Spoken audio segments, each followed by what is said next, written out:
Hello दोस्तों, कैसे हैं आप लोग। जैसा कि हम लोगों ने लास्ट वीडियो में गॉस की प्रमेय को डिस्कस किया था, इस वीडियो में हम उसी प्रमेय का जो अनुप्रयोग है, जो एप्लीकेशन है, जिस पर आधारित डेरिवेशन एग्ज़ाम में आते हैं, आज उसे हम डिस्कस करते हैं।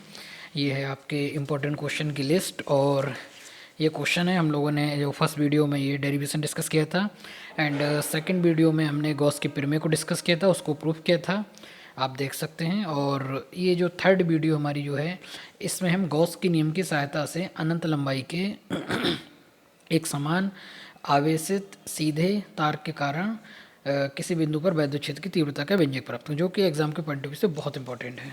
तो जुड़े रहिए हमारे साथ और ये क्वेश्चंस को यहाँ पे नोट डाउन कर लेते हैं। गॉस के नियम की सहायता से गॉस के नियम की सहायता से के नियम की सहायता से अनंत लंबाई के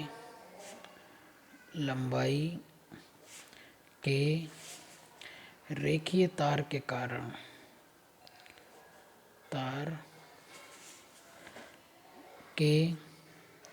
कारण वैद्युत क्षेत्र की तीव्रता का व्यंजक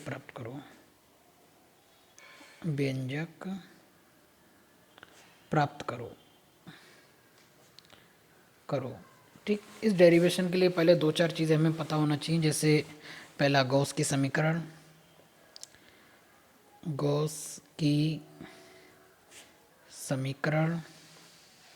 ठीक, गॉस की समीकरण जो आपको पता होनी चाहिए, integration E dot D S equal to Q enclosed upon epsilon naught, ये गॉस की समीकरण। दूसरा हमें पता होना चाहिए रेखीय आवेश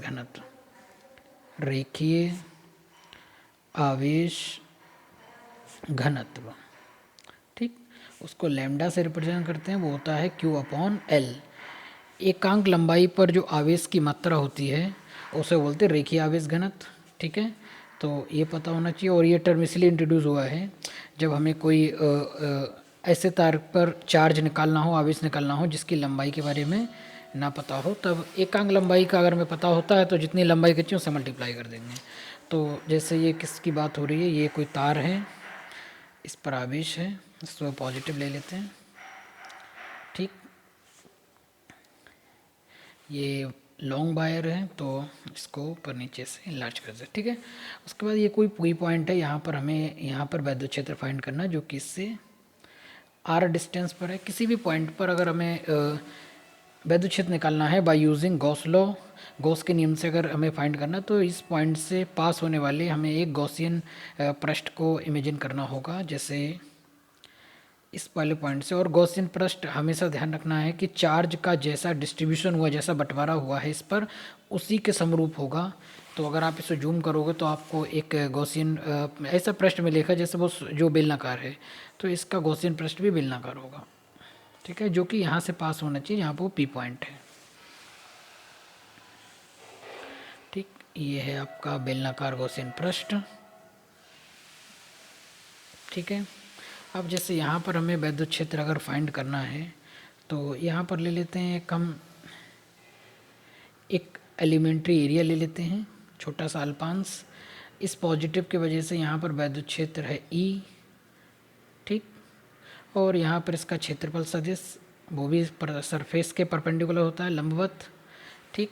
ये इसका वक्र पृष्ठ पर वैद्युत क्षेत्र और क्षेत्रफल सदिश की दिशा एक ही रहेगी। और यहाँ पर आप देख सकते हैं ये कोई अल्पांश इस पर लिया गया है इसके इस वाले एरिया से, और ये है इसका क्षेत्रफल सदिश।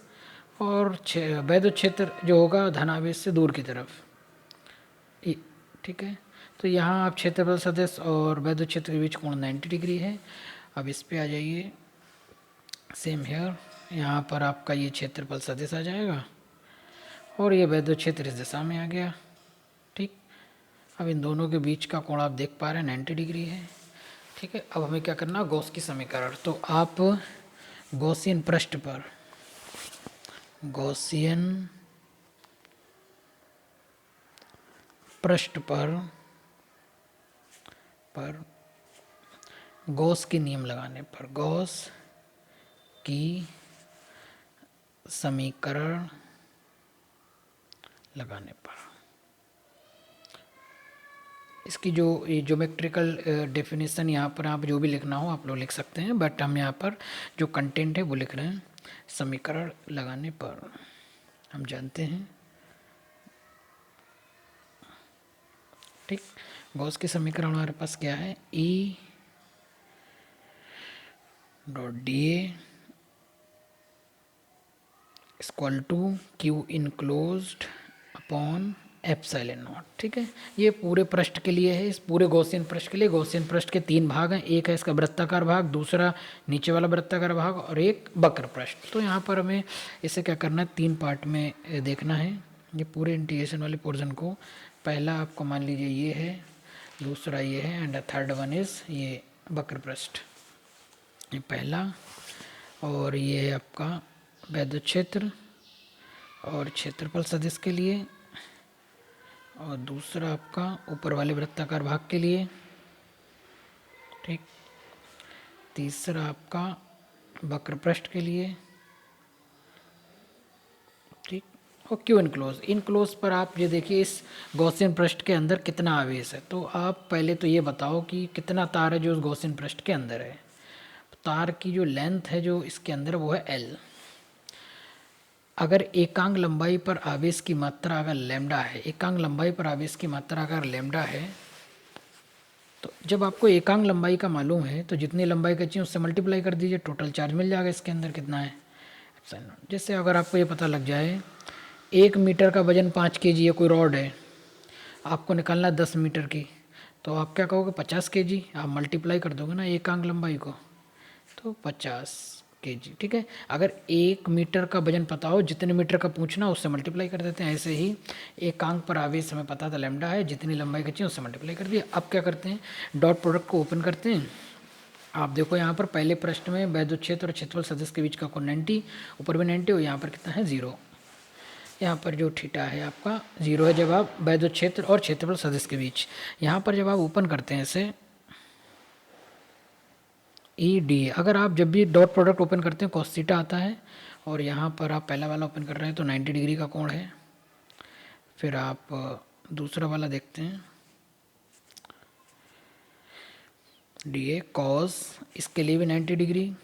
ठीक है, अब तीसरा वाला आप देख पा रहे हैं ये क्षेत्रफल से वैद्युत क्षेत्र एक ही दिशा में है, डी ए कॉस 0 और यहाँ पर लैम्डा L अपॉन एप्सिलॉन। आपको पता होना चाहिए कि कॉस 90 की वैल्यू जो होती है वो होती है 0, कॉस 0 की वैल्यू होती है 1।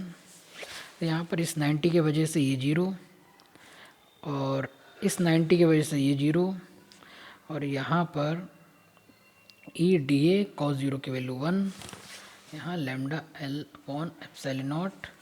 जो चीज़ कांस्टेंट होती है वो इंटीग्रेशन से बाहर लिखी जा सकती है। कैसे, इस तार से एक वक्र पृष्ठ का हर पॉइंट समान दूरी पर है, तो इसलिए पूरे पृष्ठ पर वैद्युत क्षेत्र वक्र पृष्ठ पर समान होता है, इसलिए वो इंटीग्रेशन के बाहर लिखा जाएगा, एज ए कांस्टेंट ट्रीट किया जाएगा। अब ये डी ए का हमें इंटीग्रेशन करना है।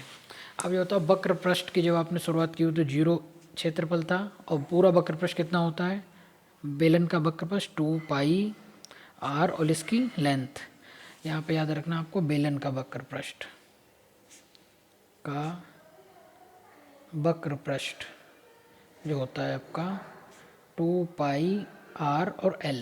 ठीक है, यहाँ फिर हम lambda L upon epsilon not क्या करना है, डी ए का इंटीग्रेशन होगा a, ठीक, और ये वाली लिमिट यहाँ आ जाएगी, ये वाली ऊपर, उसके बाद ये lambda L upon epsilon not, पहले a की जगह पे ऊपर वाली वैल्यू माइनस फिर नीचे वाली value, upper limit lower limit, 2 पाई आर एल माइनस का 0, यहाँ lambda L upon epsilon not, फिर 2 पाई आर और L lambda L upon epsilon not.